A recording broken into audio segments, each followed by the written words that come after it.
যখনই শুনলাম mister DIY Malaysian একটা ব্র্যান্ড শপ বাংলাদেশে আসছে, তখনই কবে যাব তাই নিয়ে আমি খুব এক্সাইটেড ছিলাম এবং তারপর এক সকালবেলা সময় করে চলেই গেলাম আবদুল্লাপুর পলওয়েল কর্নেশনে, যে ডিআইওয়াই এর একমাত্র ব্রাঞ্চটা আছে উত্তরাতে। সেখানে ওদের অন্য আরেকটা ব্রাঞ্চ ওরা যমুনা ফিউচার পার্কে ওপেন করবে, তো আপাতত এটা এখন এখানেই একমাত্র একটা ব্রাঞ্চ আছে। তো আমার নিজে যাচাই করার খুব ইচ্ছা ছিল যে এটা কি আসলে অলওয়েজ লো প্রাইস যেটা ওরা বলছে সেটা, নাকি মিনিসোর থেকেও বেশি এবং মিনিসোর বাপ। তো এটা নিজে যাচাই করার জন্যই চলে গেলাম। এত বড় সব, শুরু থেকে শেষ পর্যন্ত কি কি আছে সবকিছু দেখে শেষ করতে গেলেও অনেক সময় নিয়ে যাওয়া প্রয়োজন। আমার হাতে অত সময় ছিল না। তার মধ্যে আমি চিন্তা করেছিলাম যে শুধু দেখবো না, পছন্দ যদি কিছু হয় কিনবো। মজার ব্যাপার হচ্ছে এই যে নেক পিলো গুলো, এগুলো আমার হাজবেন্ড জাস্ট কিছুদিন আগেই চায়না থেকে দারাজের মাধ্যমে ইম্পোর্ট করে এনেছিল, অথচ এখানে দেখলাম তার থেকেও অর্ধেক দামে বিক্রি করছে ৩৫০ টাকা। আর এখানে অনেক ধরনের পাপোশের কালেকশন দেখলাম, বিভিন্ন ডিজাইনের বাথরুম পাপোশ থেকে শুরু করে গাড়িতে দেয়ার পাপোশ, বাসার যে বিভিন্ন জায়গায় দেয়ার মতো বিভিন্ন শেপের পাপোশগুলো দেখলাম, বাচ্চাদের জন্য কিউট কিউট কিছু পাপোশ দেখলাম। তারপরে এই যে বিভিন্ন শেপের কিছু পিলো দেখলাম।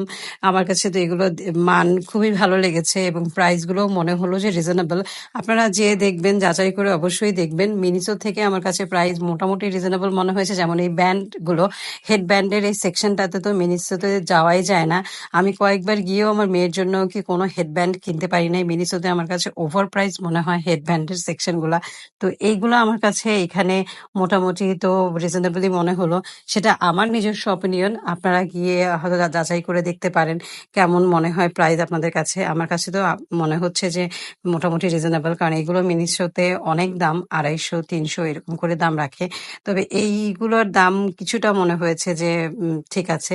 আর এই যে টুপিগুলো, এগুলো অনলাইন থেকে আমি কিছুদিন আগে এনেছিলাম, একদম সেম প্রাইজেই এনেছিলাম আমি অনলাইন থেকেও। তো সেই সেম প্রাইজে এখানে দেখলাম বেশ ভালোই, অনেক অনেক কালেকশন দেখলাম ওদের।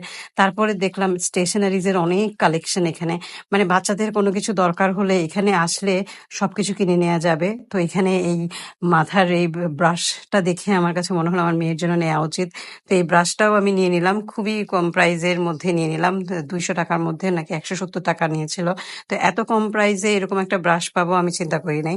তো সেটাও আমি নিয়ে নিলাম। তারপরে ছোট সাইজও ছিল, ভাবলাম যে এই ছোট সাইজ গুলো মনে হয় ১৭০, আর আমি যেটা নিয়েছি সেটা মনে হয় ২২০ টাকা। তো খারাপ না, তাই না? প্রাইস গুলো তো মোটামুটি কমই মনে হলো আমার কাছে।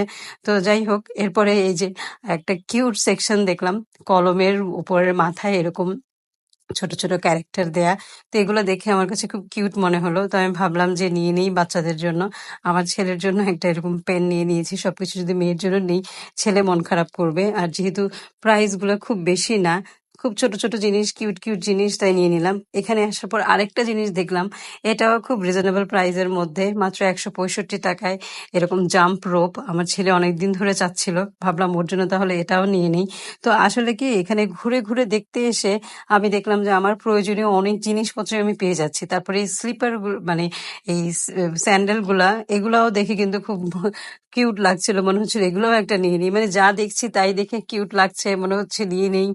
এমনই হয়, গেলে একটা দুইটা কাজে হয়তো যাবেন, যে মনে হবে যে এটা নেই ওইটা নেই, অথবা আমার মতো কোনো কাজ নিয়ে যাবেন না, তারপরে মনে হবে আচ্ছা এটা নেই ওইটা নেই। তারপরে চলে আসলাম কিছু কিচেন স্টেশনারিজ এর ওইখানটায়, সেখানেও দেখলাম অনেক কিছু আছে। তো আমি আর ঘুরলাম না, কারণ যেহেতু আমি না ঘোরার উদ্দেশ্যে, মানে জাস্ট আমি না কেনার উদ্দেশ্যে এসেও অনেক কিছু কিনে নিলাম। এই আমি যা যা কিনলাম প্রায় ১০০০ টাকার মধ্যে আমি এই টুকটাক আইটেম গুলা কিনলাম। তো কেনার পর মনে হলো যে অনেক গরম লেগে গিয়েছে। আবদুল্লাপুর থেকে রাস্তা পার হয়ে এপার এসে, তারপর ৯ নম্বর সেক্টরে এসে টেস্টি ট্রিট থেকে আমি একটা লাসি অর্ডার করে খেয়ে নিলাম। লাসিটা বেশ মজাই ছিল। তার চেয়ে বড় কথা, গরমের মধ্যে আমাকে এই লাসিটা বেশ শান্তি দিয়েছে, কারণ এরপরে আমাকে যেতে হবে আমার বাচ্চাকে স্কুল থেকে আনতে। তো এরপরে আমি এখানে দেখলাম বেলা বিস্কুট। এটা দেখে তো আমার খুবই মজা লেগে গেল যে বেলা বিস্কুট, চিটাগাং এর ফেমাস বেলা বিস্কুট আমি এখানে পেয়ে গেলাম। তো ভাবলাম এক প্যাকেট নিয়েই যাই। তো তারপরে কি, বাচ্চাকে আনার জন্য স্কুলের উদ্দেশ্যে দৌড় দিলাম, কারণ আমার বাচ্চার স্কুল ছুটি হয়ে যাবে তখনই। তো এই তো আজকের ভিডিও আমার এই পর্যন্তই। আপনারা ডিআইওয়াই শপটাতে যাবেন, যে আপনারা নিজেরা যাচাই করে দেখবেন যে এটা আসলে মিনিসোর বাপ নাকি মিনিসোর থেকে কম।